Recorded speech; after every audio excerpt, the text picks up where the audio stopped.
Welcome to Fast Track Gains. I'm here to help you accelerate your gains. This is the 7th episode of my 8th series, The Unsung Heroes. As promised, in this episode I will introduce the most important unsung hero yet, as the previous heroes all belong to the upper body. For this hero to beat everyone else, it has to come from the lower body, because more than half of your total muscle mass is located in the lower body. And for any gym bros who want to skip leg days, that's just a hard fact that you cannot disguise by always covering your legs in long pants. Anyway, back to the lower body. I was originally thinking of including the glutes in the unsung heroes list, as they also cannot be easily seen in front of the mirror, and the dead butt syndrome is truly an epidemic among sedentary people. But as glute training is almost the exclusive focus in female fitness content, and thus with its spillover effect to the opposite sex, and the increasing popularity of the glute guy Brad Contreras and his invented hip thrust machines occupying all the major commercial gyms, you really cannot say that glutes are still unsung in the current fitness culture. In fact, one might even say that the glutes are enjoying the same glory now as the biceps were in 1970s. However, if it is any justification, the glutes fully deserve this level of attention.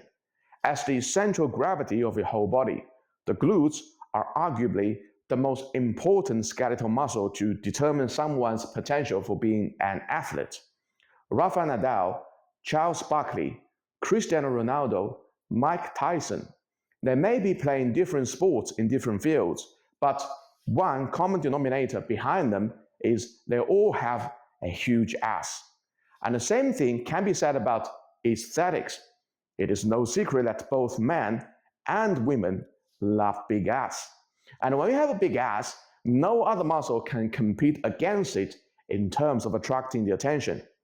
Take me for example. In this video, I may be doing some side lateral raises, but I can guarantee that your attention will be instantly drawn to my glutes, despite I have muscles everywhere else. So yeah, perhaps glutes were never unsung in human history. The same thing cannot be said about hamstrings, sandwiched between the two biggest, most eye-catching muscles of the whole body, quadriceps and glutes. The status of hamstrings is very humble. To begin with, some people may not even know the name of this muscle. And even for gym bros who train their legs, hamstring training is always an afterthought, never the priority. So while they're the third biggest muscle of the whole body, the hamstrings never seem to attract attention from anyone. However, the importance of hamstrings can never be overstated, although generally you can only infer its significance from the injury or pain prevention perspective. If you watch any sports, then it should come as no surprise to you that hamstring injuries are probably the number one injury to sideline most athletes, and the infamous ACL injury is very closely associated with weak hamstrings. Even if you are not a professional athlete and only a sedentary person, weak hamstrings are still closely associated with two of the most common pains that you are highly likely to incur in future: the lower back pain and the knee pain. So what's the reason for hamstrings to be associated with so many problems? Well, you need to understand the anatomy first in order to understand why humble hamstrings can cause so many problems. The hamstrings are a group of three muscles in the back of the thigh that control hip extension and knee flexion, enabling movements like walking, running, and jumping. They also play a role in stabilizing the hip and the knee joints and act as shock absorbers, preventing overextension. They consist of the biceps femoris, semitendinosus, and semimembranosus, attaching from the pelvis to just below the knee. Because of the attachment, the hamstrings are simultaneously acting as the main assistant muscle to the glutes and the main antagonist muscle to the quadriceps. That's why they're sandwiched between glutes and quads. And these dual responsibilities that hamstrings are bearing, both are facing very harsh challenges, therefore rendering this muscle group the most vulnerable muscle out of the whole body.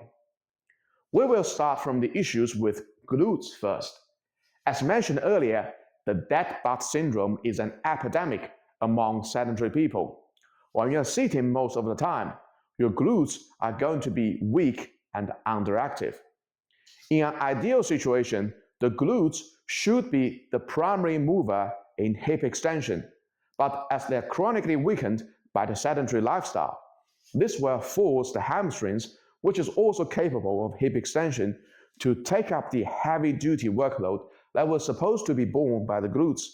Because of this, many people's not so strong hamstrings are already constantly overworking in their daily lives. And the issues with quadriceps will make the situation even worse. Hamstrings and quadriceps are opposing muscle groups. Hamstrings are in charge of flexing the knee. Quadriceps are in charge of extending the knee. So literally, they're like biceps and triceps of your legs.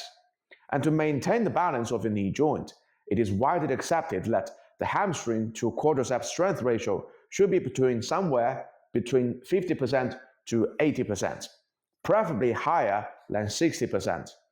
And many other experts would even argue that in an ideal situation, the quadriceps to hamstring strength ratio should be 1:1.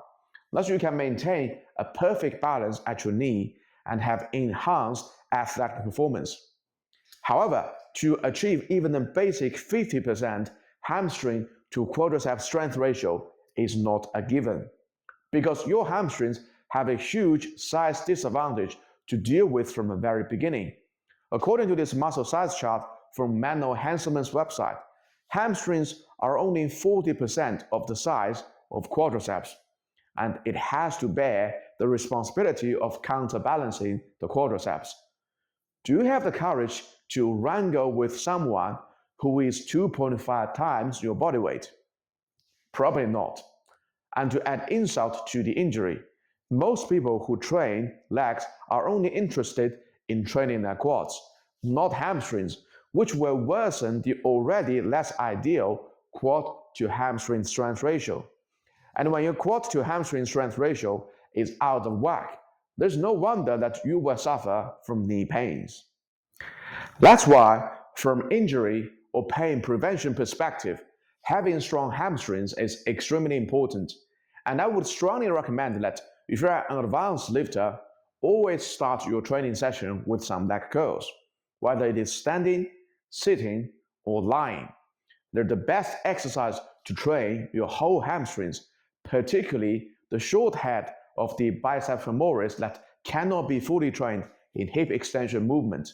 And unlike the Romanian deadlift, which is very taxing on the whole body, leg curls are low fatiguing and can be used to warm up your knees before any heavy compound movements. You can never have too strong hamstrings, and for the same reason, you can never do too much volume of leg curls. And as I've mentioned in my previous video, once you are proper intermediate, you should follow a 2:1 hamstring to quadriceps training volume ratio if training longevity is important to you. In other words, instead of quads being the focus of your lower body training, you should be the other way around. Hamstrings need to be the star of the show. And from a physique perspective, you can never have too big hamstrings as well. Although you cannot see hamstrings from the front, when you turn to the side, well-developed hamstrings will contribute significantly to your overall thickness. And just like the triceps, the bodybuilding judging standards for hamstrings are also called hanging hamstrings, and they also form a solid foundation of your leg size. And let's use Phil Heath as an example. Now, it is well known that Phil has narrow clavicles, so width was never his strong point, and he was never very competitive in the front double bicep and the front lat spread poses. However, when he turns to the side, thickness becomes his most lethal weapon, and a big part of that is attributable to his elite hamstring development. His hamstrings, along with glutes, have formed a solid foundation to hold on to all the muscles stacked up on top. Without those hamstrings, his physique will look quite baseless. And in back poses, the foundation effect of hamstrings will become more evident. When you have well-developed hamstrings, it will push your quadriceps muscles apart and make it as if your quadriceps are sitting on top of the hamstrings. And this effect is more pronounced when you are just at reasonable low body fat percentage as opposed to stage lean, shredded condition. And let's use myself as an example this time. This photo was taken back in November 2023. You can see the vastus lateralis part of my quadriceps is like sitting on top of my hamstrings, and the hamstrings are like two deep roots that support all the other muscles above. So once again, the more inconspicuous the location of the muscle, the more important it will be to you.